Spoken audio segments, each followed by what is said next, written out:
So yesterday we talked about the thinking mind, restless mind, too much thinking mind. And we look into it in the sense that how we should pay attention to them.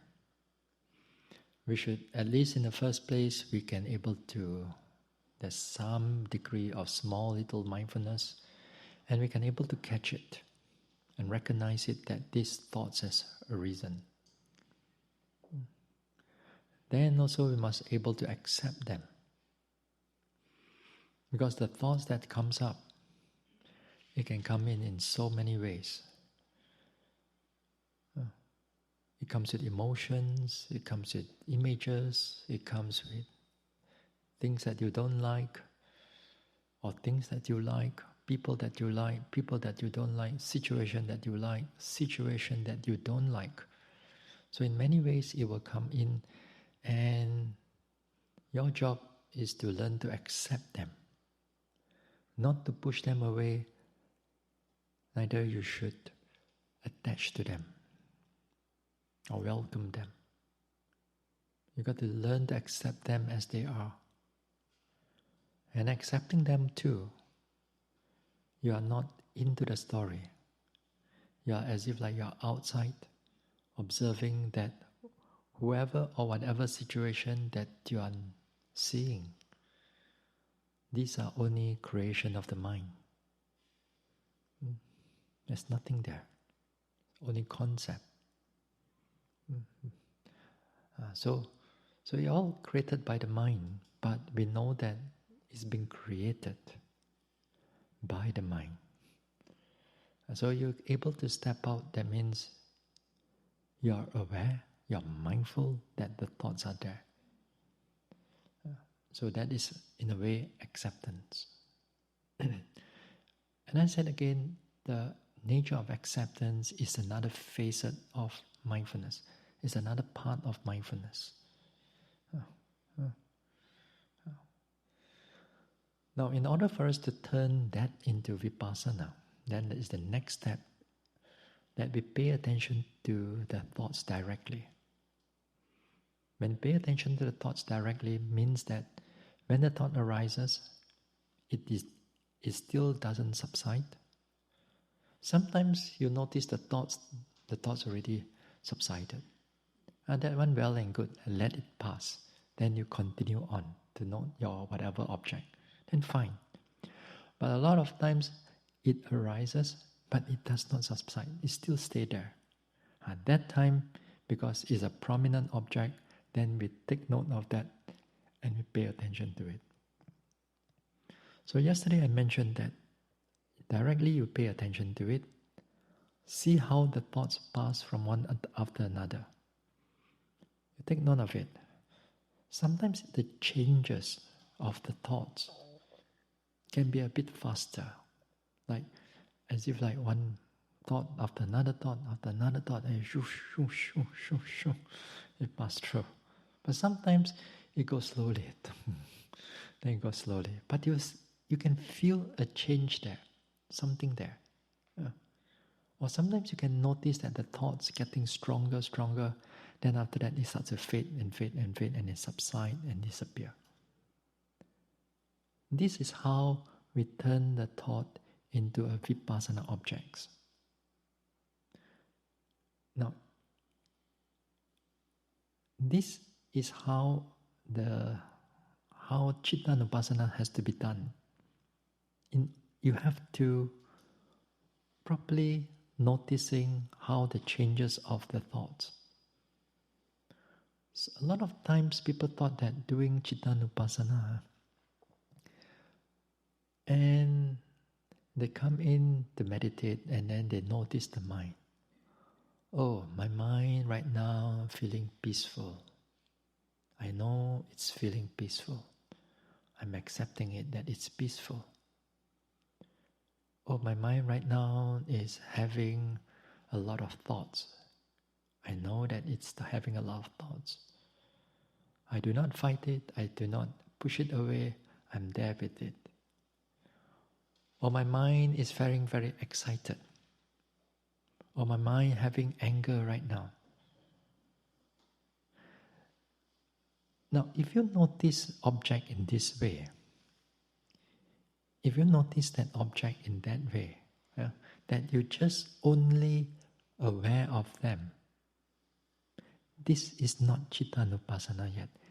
You are accepting the Chitta, you are seeing the Chitta, you are seeing the mind, but it does not turn into Vipassana. In order for it to turn into Vipassana, you have to really know if the peacefulness arises, let's say. Is the peacefulness changing or not?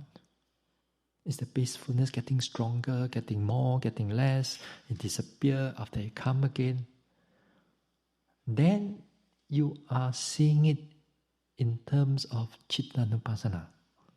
If you're only just peaceful, yes, I know you are there, calm, oh, I'm doing Chitta-nupassana. You're not doing Chitta-nupassana, you're still missing one more step. And that is a crucial step. Yeah? Or sometimes you are feeling like excited. You're feeling happy. You acknowledge that you are happy. But you are just, so inside there, happy. But you do not want to note them. So in order for it to turn into Vipassana or Chitta-nupassana, you have to see how the happiness is changing. Is the happiness getting stronger? Getting more? Getting less? Does it disappear? Does it sustain? What happened to it? Then it becomes Vipassana. So too, like when you notice the thoughts, also the same thing. You're not just, oh, the thoughts are there, I'm embracing it. I just sit with it. Oh, it's there, I'm embracing it. That is not enough. You have to see how the thoughts are changing. It goes one after another. You notice it carefully. What is happening inside there? Then it becomes Vipassana object. Yeah? Then only that thought becomes Vipassana. A lot of time people miss that part. That is the crucial part. And that is mentioned in the Mahasatipatthana or Satipatthana Sutta. And it's mentioned it clearly. You have to see how it arises, how it passes away, how it arises and passes away. All mentioned there, but we meditate, we just stay like that. Oh, I'm doing Chitta-nupassana. Oh, I'm doing Dhamma-nupassana. Oh, no, you're not doing that. You're on the doorstep. You haven't come in yet. You're just knocking at the door. And keep on knocking on it. There's a difference. There's a big difference. I mean, to me at least, when I look at it, it's a big difference. But when you're meditating, you don't even know that you haven't reaching to that part. Yeah. So make sure that when we take an object, any object of Vipassana, we have to, in a way, scrutinize it carefully. Pay attention to it carefully, without that thinking and without that trying to comment and trying to having Dhamma thoughts or Dhamma philosophy or whatever that's come together. It's just squarely paying attention to the thing, to the object. So here in this case, if the thoughts are there and you're not into the story, and you can able to see the thought change one after another, then until because of that noting, mindfulness arises, the wisdom factor arises, concentration arises, then it subsides that thought. You will start to subside the thoughts. Then the thought disappear, go back to your main object. Go back to whatever object that is prominent. Then that means mindfulness is noting on the object, then it continue back to your main object. So there's continuity of mindfulness. Continuity of precise mindfulness, thorough mindfulness. Some people meditate, thoughts subside. The mind is so peaceful. Because it's nice. It's no more thought. It feels good. Because some days you'll be bombarded by so much thoughts. They'll be thinking and non-stop. Then suddenly it stops. It's like a whole burden is dropped off. and you feel so good. Just sit there for a while. Then you get caught. You jump out from one trap, you jump into another trap. And this time the trap is very peaceful, very nice. There. Yeah. But then we don't see those pleasant things as a trap. We always see those unpleasant ones that are not good for the meditation. Anyway, so this is how, as I said, you pay attention to it, you scrutinize them, then only it becomes Chittanupassana. Another way that yesterday I also mentioned, that noticing the thoughts also, it's not only the thoughts only. Sometimes you notice what condition the thoughts to arise. For example, the thought arises, perhaps you hear something. You hear something from outside. Hearing take place. Then thinking take place, commenting take place, planning take place, and so on. Then when the sound disappears, the thoughts also subside. When the sound disappears, the thought subsides. Sound arises, thought arises. So you see a conditionality here. And you see how they changes, how they subside, how they come, how they go together. This is one way. Now sometimes it may not happen this way. Sometimes you hear the sound, thoughts arises, but the sound disappears, thoughts still around. Also can. It does not mean there must be one way only. Okay? So you can notice and you pay attention to it, and to pay attention to the thought, like just now I mentioned, to see, to scrutinize it. Now sometimes these thoughts also, when it arises, then you may find that some emotion come in together with the thoughts. For example, there may be anger, there may be liking. Then this time, instead of noting the thoughts, then you note liking, wanting, anger. Then you see the true nature of how the thoughts are being connected. Sometimes when you note this thing, you notice that sometimes the anger also subsides. But sometimes the thought remains. But sometimes the thought may subside. Anger also subsides. Also possible. In Dhammanupassana, it's even more complicated because the conditionality is not always the same. It can be varies from time to time, and so on. But what is important here is that you can able to follow them. You're mindful of all of them, and you see their connection. Then you are doing vipassana. Okay? In this Mahasatipatthana, like the bodily object, feeling, mind, or we call it the Dhamma object, which is actually a conditioning. Nothing is above the other. Some people thought, now I don't do Kaya Nupassana anymore. I already go into Citta Nupassana or Dhamma Nupassana. You are still playing with all the Kaya Nupassana. There's no such thing. The whole purpose of all these objects is to bring out that clarity of the mind, not which one is better and which one is less.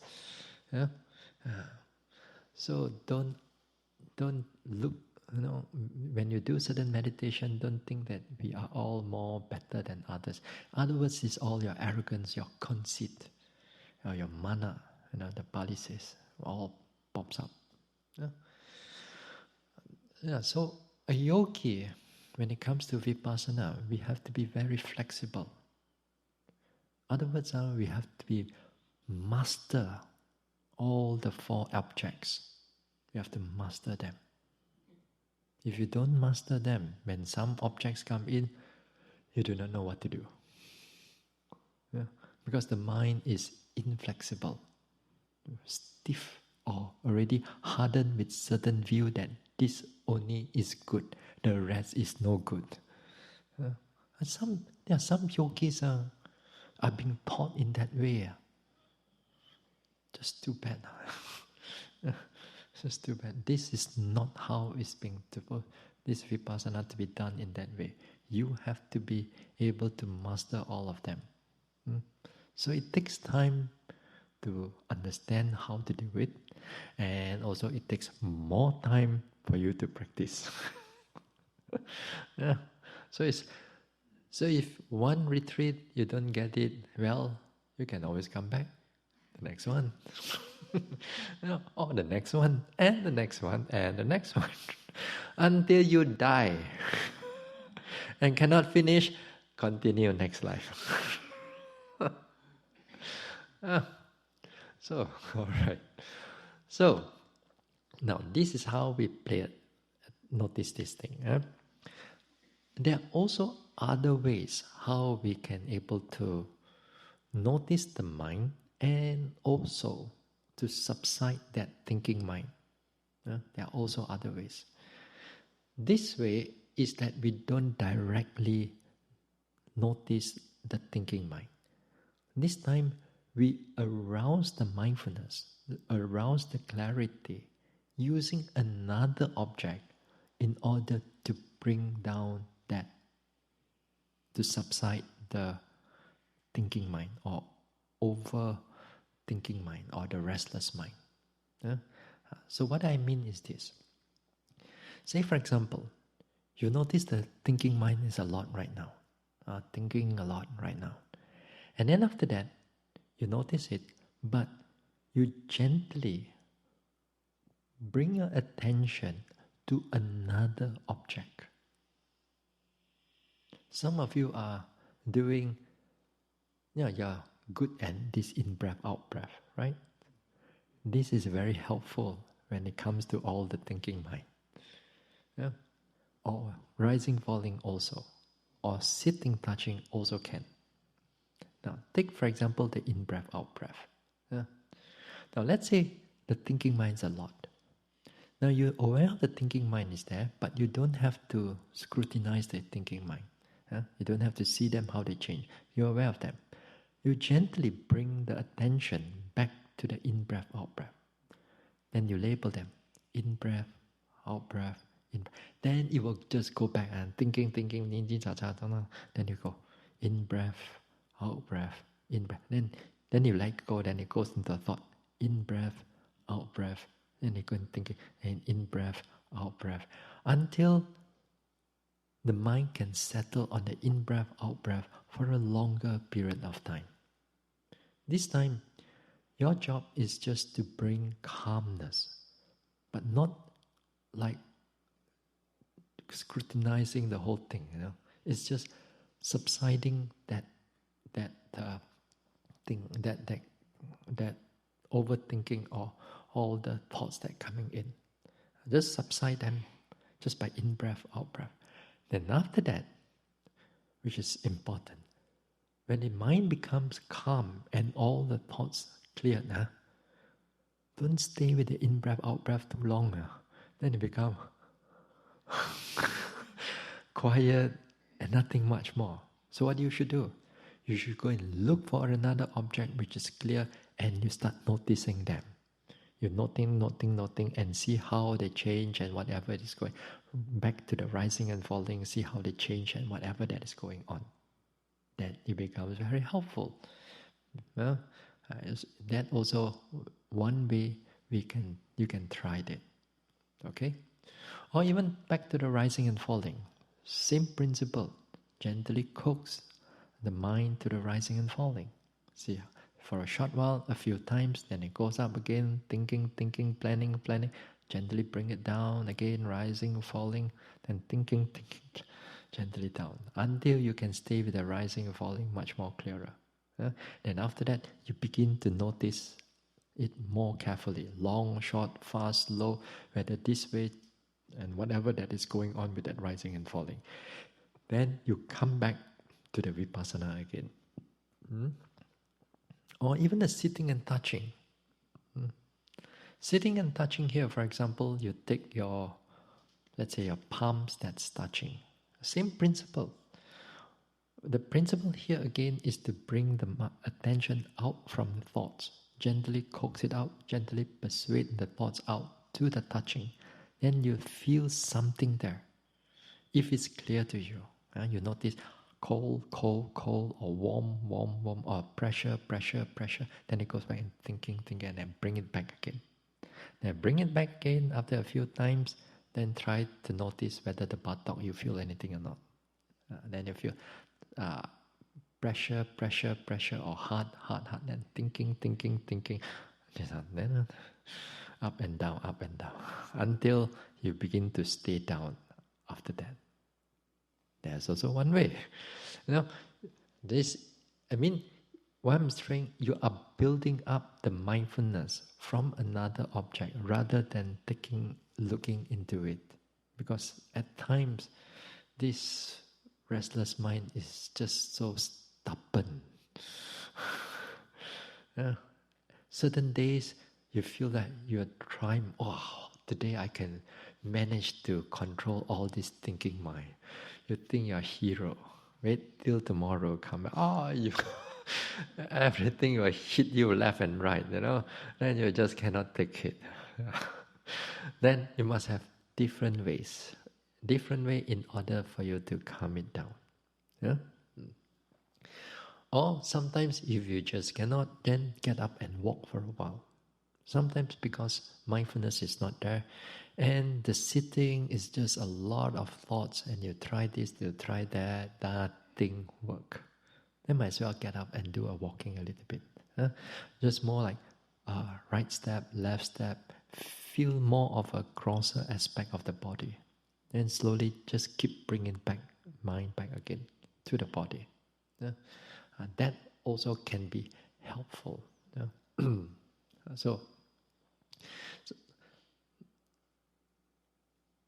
Now, some people do it wrongly, This is on the acceptance part.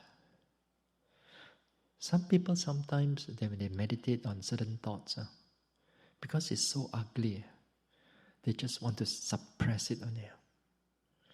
And they keep on suppressing it. You don't want to see it, because it's so ugly, because part of your past is all being digged up, and it's so clear to you. Things that perhaps you have forgotten for long ago. When it comes into meditation, everything, as I said, magnified. Even the memory also magnified. And those things, when it magnified, it becomes very clear. And clear, then we do not want to see it. We just want to suppress it. So sometimes yogis, they do it wrongly. They suppress it with a lot of dislike and anger. And then they don't realize that I don't want to see, no. You're trying to use a hindrance to cover another hindrance. What will happen? What do you think? You're going to explode sooner or later. And a lot of us are doing that. A lot of people, they are doing this in this way because it's so strong. Or sometimes people think that they are a great meditator. I'm meditating so many years. Then when these thoughts come in, how could I still have all these thoughts? I suppose I'm not supposed to have all these thoughts anymore. But those thoughts pop up. But then their ego is strong. I cannot, must not. I'm a great meditator. No. That is not right. That also is not right. Sometimes we cannot use an unwholesome mind to cover another unwholesome mind. This is what in the world what we do. We have to use a wholesome mind to overcome an unwholesome mind. Hindrances are unwholesome state of mind. mindfulness is a wholesome state of mind. Therefore, mindfulness can be used to cover the unwholesomeness. But there are also many other wholesome minds too, right? Not just only mindfulness. Yeah, there are other ways we can also skillfully learn to subside them, subside the thoughts, the thinking, or even prevent the thinking from arising. One of the ways is doing the samatha meditation. Samatha meditation. There are so many types of samatha meditation. In-breath, out-breath is a very good way. In-breath, out-breath is a very good way to subside a lot of thoughts. But the problem with a lot of yogis, when things are subsided, they fall into the calmness. And it's very difficult to pull them out. Difficult to pull them out. Because it's so nice inside there. And years after year after year after year, they just sit there. I've seen people like 20, 30 years, the mind just peaceful. After that, they begin to doubt themselves. Am I really going forward? So long it's just calm only. 20, 30 years and not going anywhere.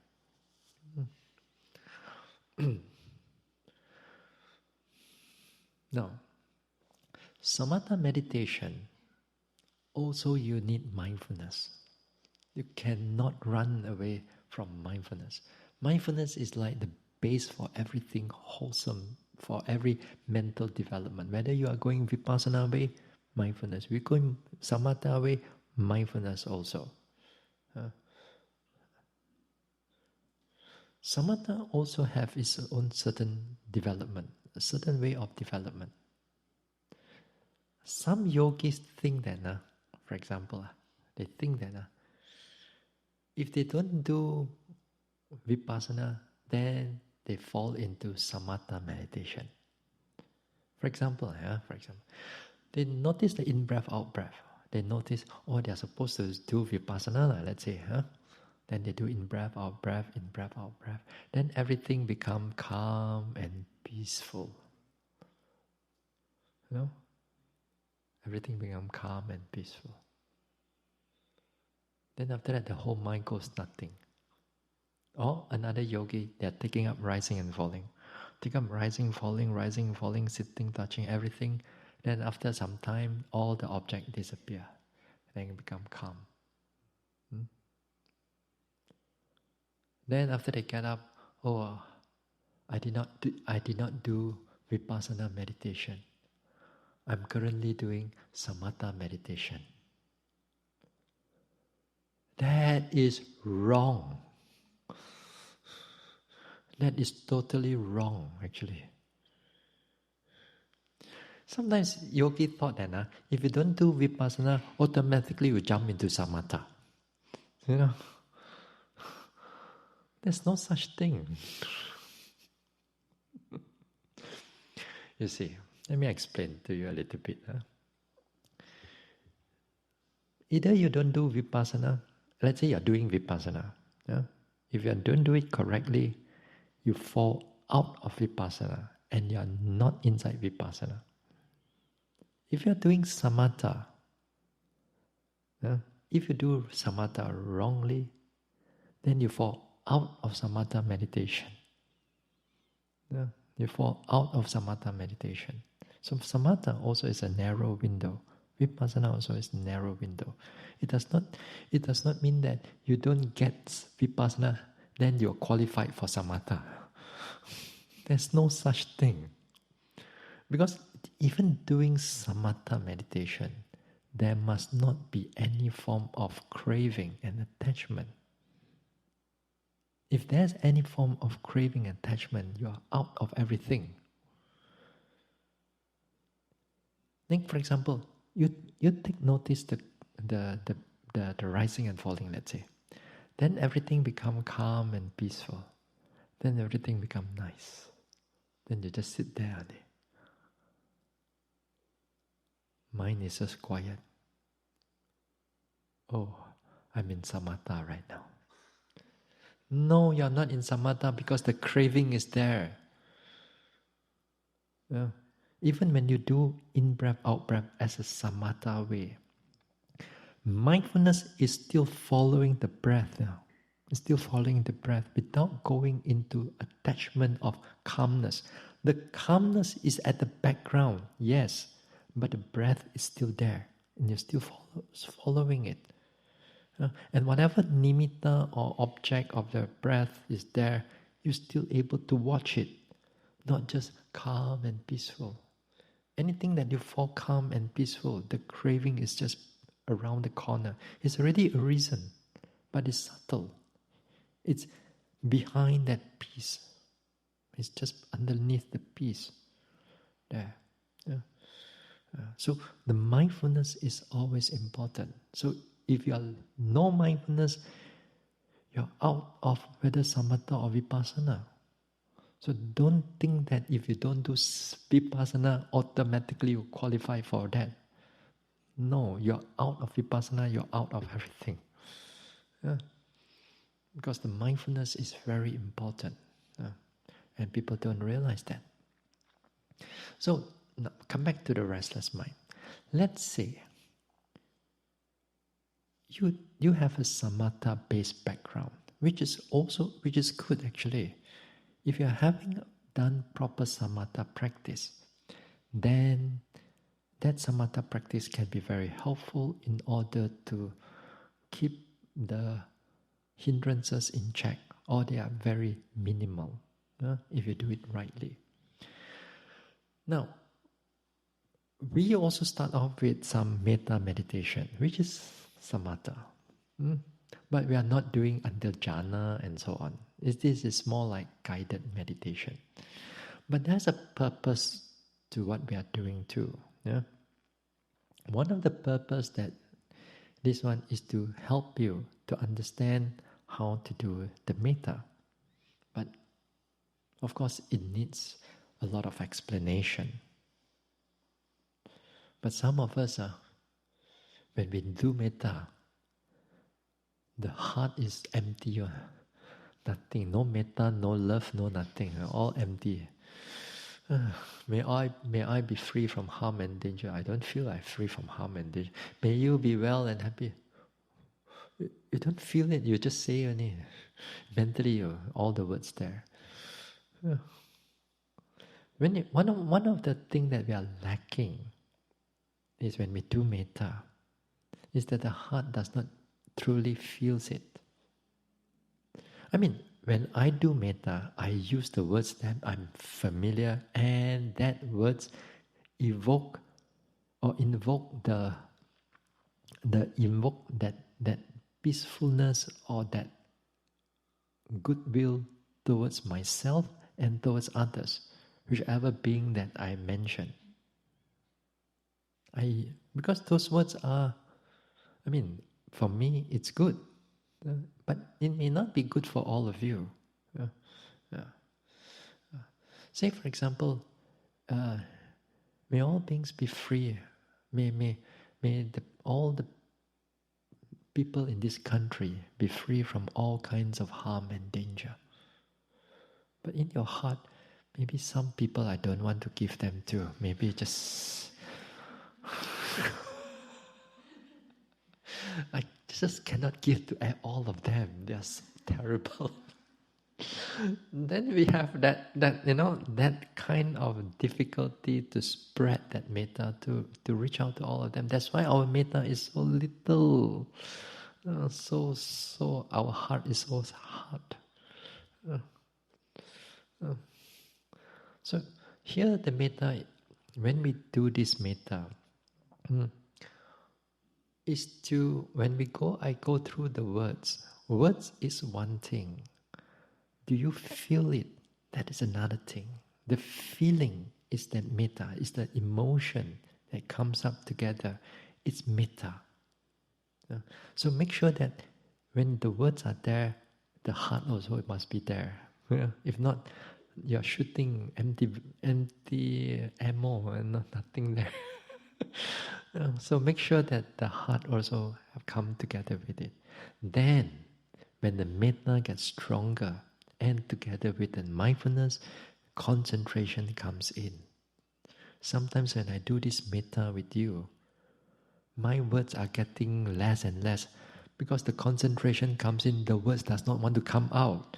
And how am I going to do a guided metta? So I have to handbrake the concentration in order for us to finish that metta. If not, may I be free, then I quiet already. Then that's not possible, you know. So I have to, because the metta as you go on, when there's concentration comes in, the peacefulness comes in. But it comes in with that heart of metta that you truly feel for, that is, you truly feel that you wish the people or you wish the beings to be free from harm and danger. However you understand the word harm and danger, then you wish them to be free from all these things. Or perhaps maybe on that day you see a lot of physical, maybe people with diseases, cancer, pain here and there. Then for perhaps that day, that type of physical suffering are very clear to you. So that day, perhaps, may all beings be free from all physical suffering. Then you truly truly wish them to be free from that physical suffering. Your job is to wish them, but not to expect them to be free from that suffering. Yeah, that is doctor's job, not your job now. Your job is to truly wish them. Whether they are free from that suffering or not does not matter to you. But your job is to genuinely, sincerely wish them. Then only the heart of metta arises. Hopefully by this 1 week, at least something now. You know, if not, why we do for 15 minutes, you know? Now, if let's say you know how to do it, you know how to do this, then when it comes to, let's say come into a retreat, then it can be very helpful. Because sometimes when you find that the thoughts are a lot of thinking, before you start off with that sitting meditation or walking meditation, then start off with metta first. You know, start off with metta for, let's say, 15 minutes or half an hour. Repeat those words. So repeat those words until sometimes, for example, that day, a group of the beings is more, you feel it more stronger. Let's say that particular day or that particular meditation, you feel that the world, the people of the world or the beings of the world, you feel more connected to them for that particular session. Then the people around here, maybe you slowly drop them off. Then you just hold on to this one. You start off with everything first. Then you slowly, you minus, and sometimes you just come into a group of beings. Then you go through all the lines. And after you go through the lines, then one of the lines, perhaps more stronger for you. May all beings here be peaceful. And you feel strong connection for the word peacefulness for them. Yeah? Then you minus all other words and you just go on. May all beings here, may all beings in this world be peaceful. May all beings in this world be peaceful. May all beings in the world be peaceful. Then slowly and slowly the metta starts to coming in together with the concentration. And that's good. Now with that, if you can do that, then after that, when the mind is clear, mindfulness is still there, that time you switch over do vipassana meditation, lifting, pushing, dropping, or rising, falling, then you see everything becomes very clear. Yeah, you see, it's a different way. So samatha meditation can be very helpful, as long as you don't attach to the pleasantness and calmness.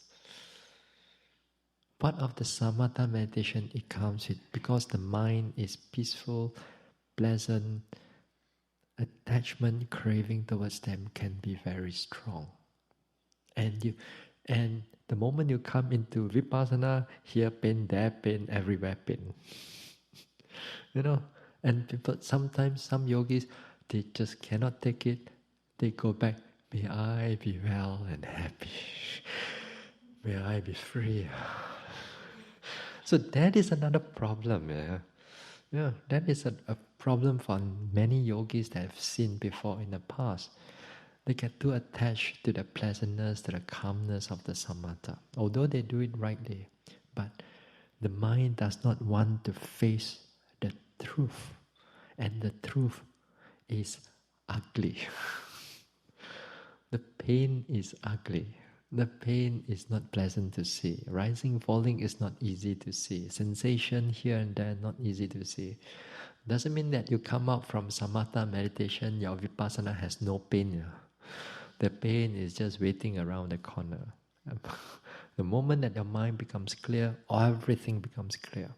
But the thing is that it does not have so much of thinking. Then you can able to notice your object much more clearer.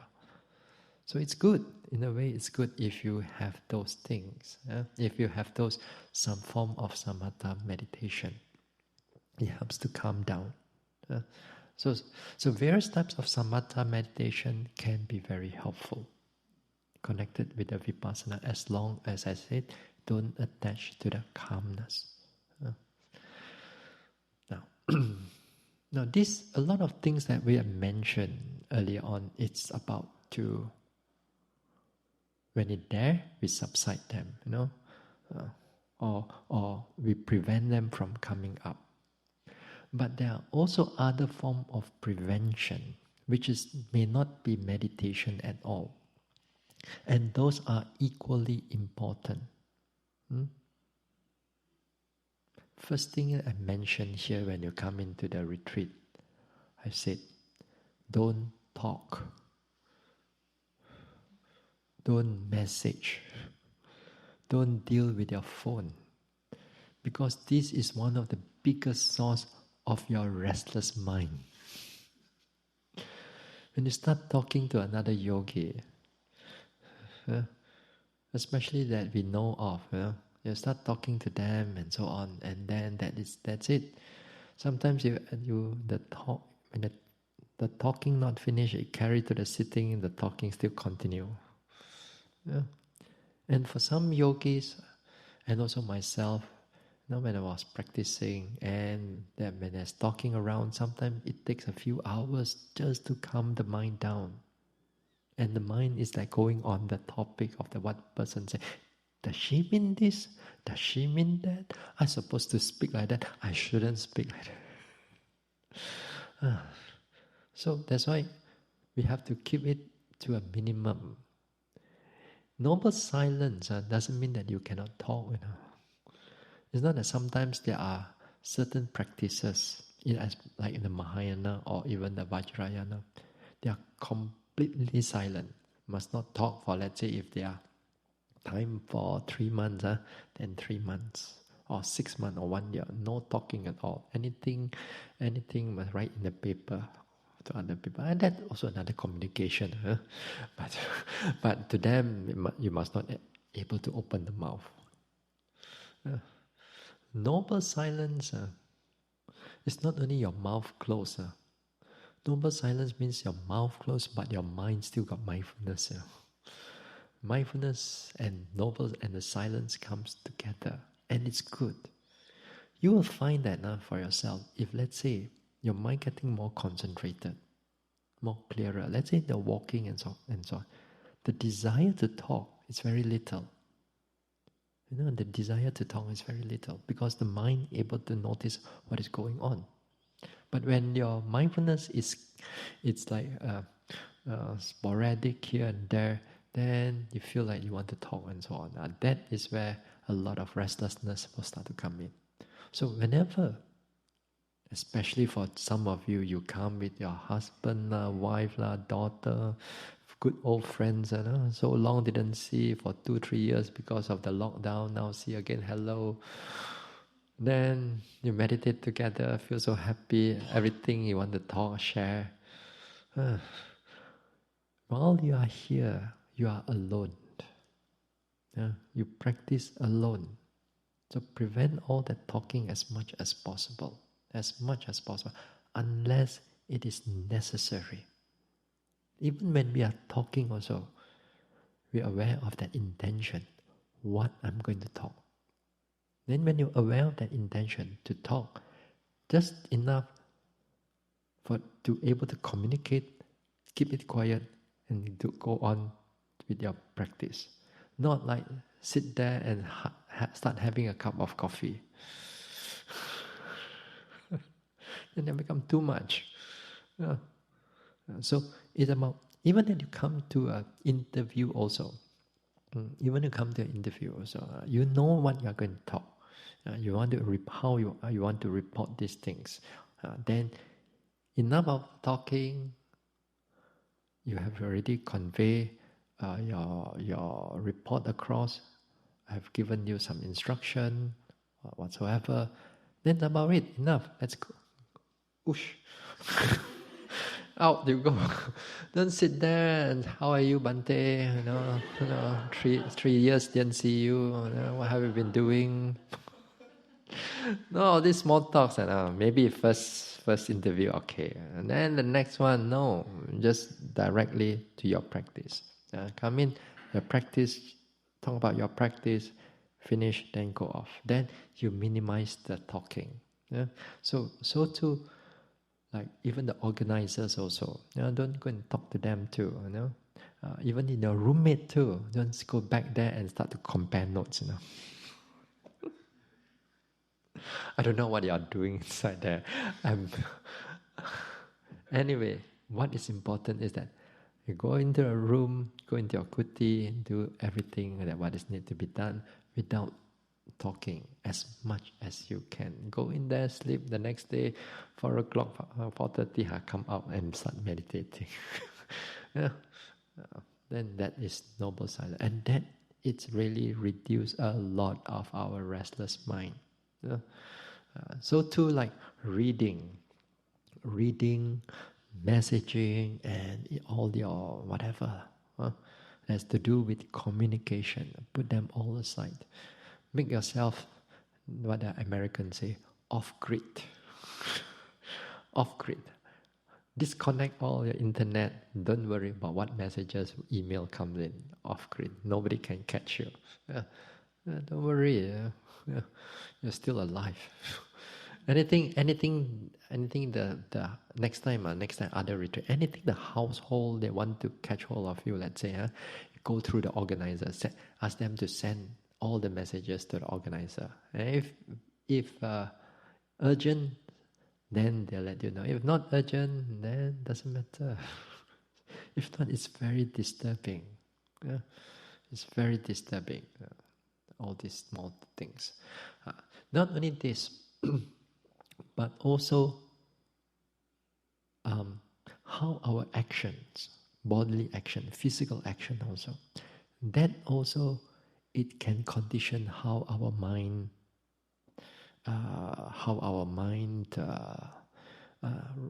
a lot of whether the thoughts coming or not. Now let's say you want to do exercise.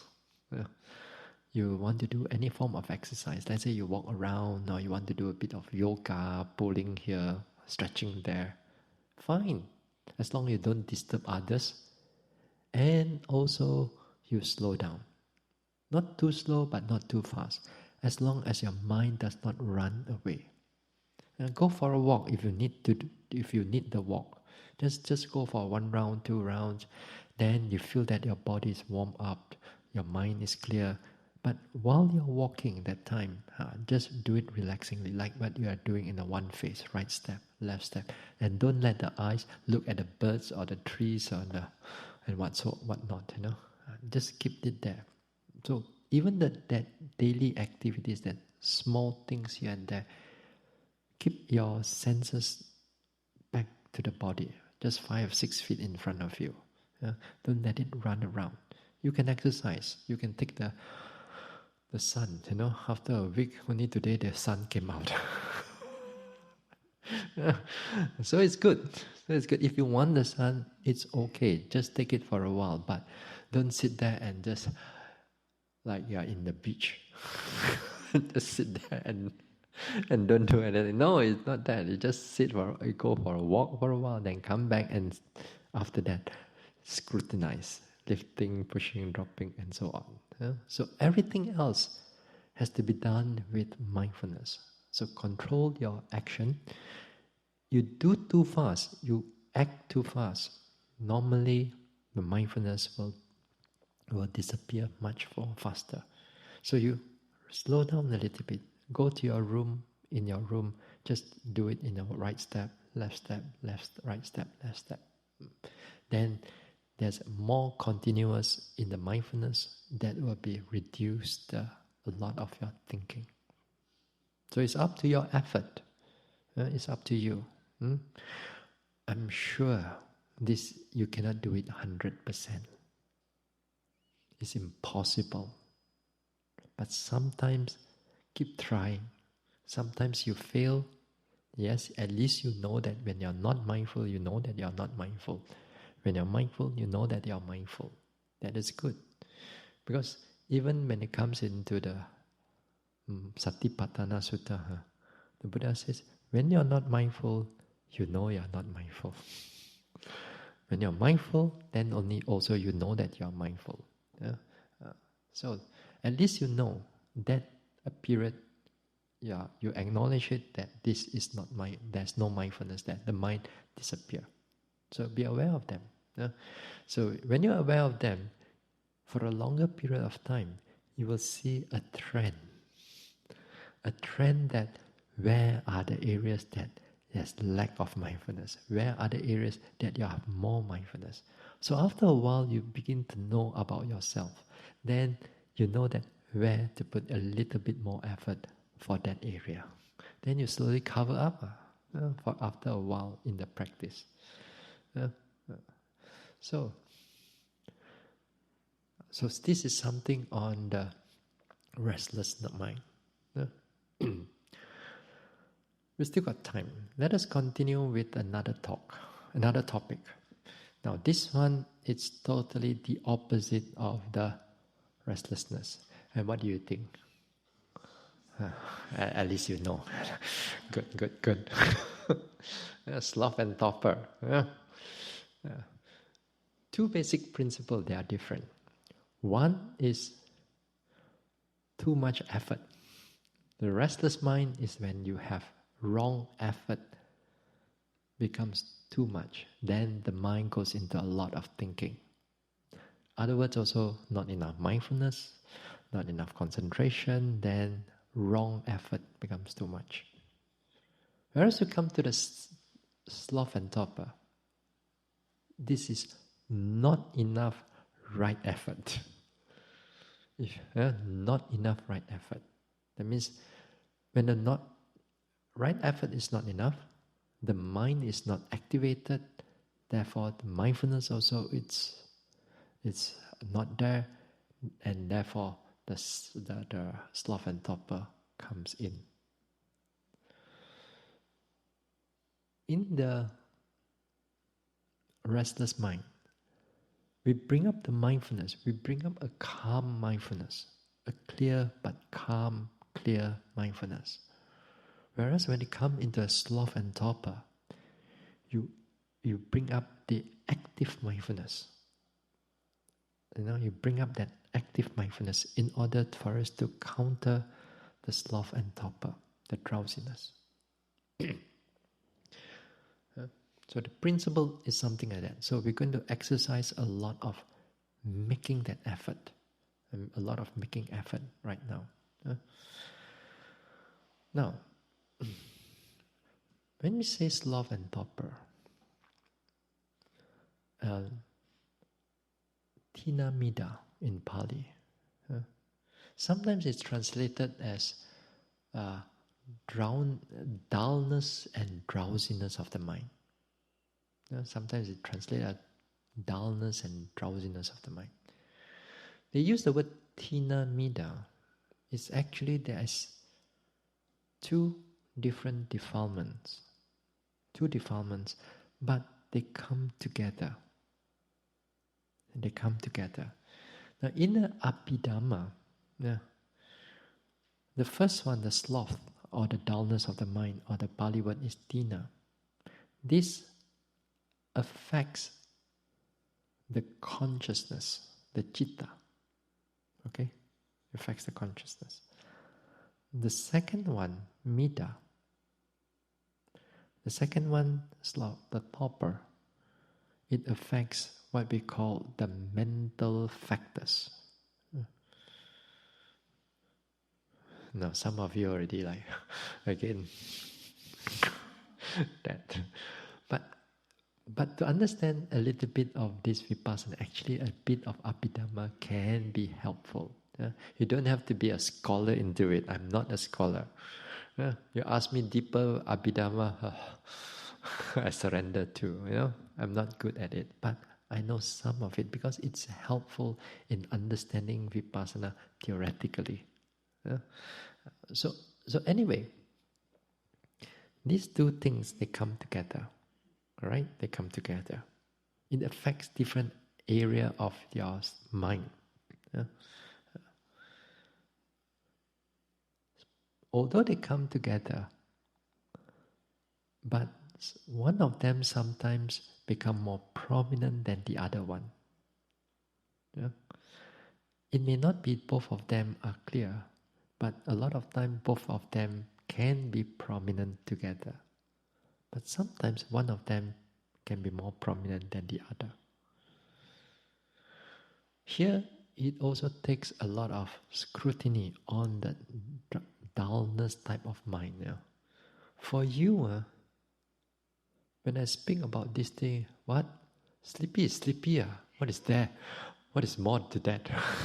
All you meditate is everything sleepy. What is that? Is that different type of sleepiness? There are different types of drowsiness and sleepiness. It's only where the mindfulness comes in, or the mind that comes in, and it begins to divide the different types of sleepiness. Now, most of the time when we practice, first few days, a lot of drowsiness, a lot of heaviness of the mind. We cannot do much of, we cannot overcome it. We only can build up the mindfulness from somewhere else. We cannot go directly head to head, banging onto them. Want to fight the sleepiness. You cannot do that. You are playing a losing battle. You got to build up your army first. You got to build up your army before we tackle them. So too, like the restless mind also. In the first few days, there are also a lot of thinking mind, but your mindfulness is weak. So where does the mindfulness come in? So a lot to do with your walking meditation. Because you see, when you're walking, you're not sleepy, there's not much thinking too. So therefore you build up on that. The moment you go to sitting, then you sit there for 1 hour, or you think there for 1 hour, then you get up again, then you try to walk. That's why you come in, you tell me, oh, the walking is so much more clearer than the sitting. And which is good, at least you are doing something. I still allow you to sleep. I know that yogis go through that, because if I were to start meditating with you together, I also will have the same thing. First few days is that adjustment period. It's the jet lag, that you still cannot able to settle down, and a lot of drowsiness and so on, until you build up that mindfulness from the walking, from the daily activities. Then when it becomes they're substantially strong, then we deal with the hindrances, at least when it comes up. So, now, when you're drowsy, how does it come in? Now, for example, when it comes in, it can come in to different people different way. Sometimes a lot of time is the nodding type. We in Malaysia we call it the fishing type. It's like you're fishing, you're trying to pull. They call it the fishing type. They go up and down. That's one way. You know that you are drowsy and heavy. There's another type. Is like some people it may not go forward. Some people it go backward. It go backward. Some people go sideways. They go sideways. That is a very obvious. That means the drowsiness has become very strong. They become very strong. Sometimes they are not so strong. Sometimes it's just that you are sitting there, then the mind is dull. The mind is just dull. There's no nodding. It's just dull.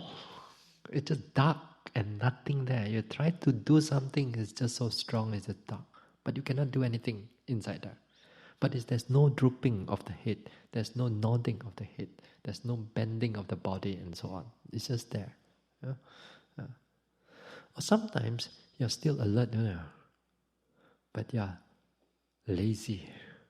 You don't want to do it, just sit there, waiting for the time. Sit there looking at the clock. Is it time? And you just don't want to do anything. Although you're not drowsy in the sense of like sleepy or heavy. It's just sit there and you don't want to do anything. That is a subtle form of sloth and torpor, but it's there. It just don't want you to meditate, but you're still alert. But then some yogis think that I'm still alert, ma. What's wrong? There's nothing wrong.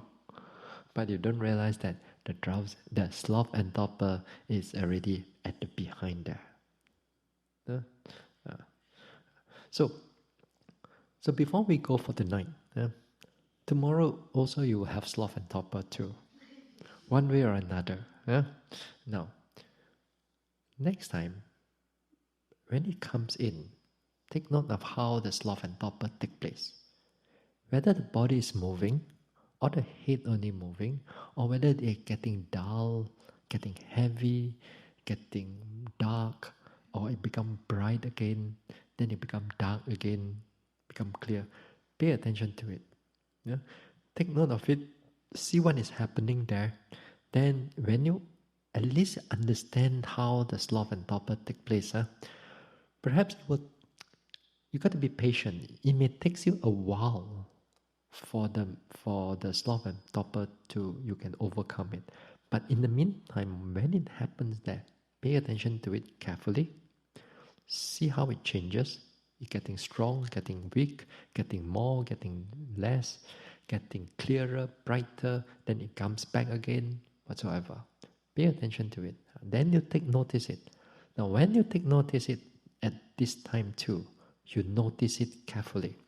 Sleepy, sleepy, sleepy, sleepy, a bit faster than normally that you label.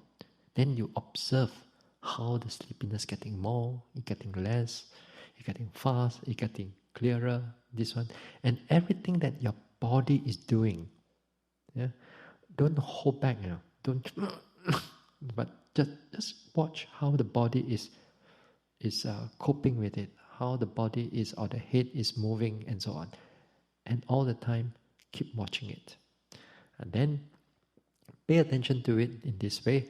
Then tomorrow we'll talk about it a little bit more. Perhaps by tomorrow night, you can at least understand what I'm talking.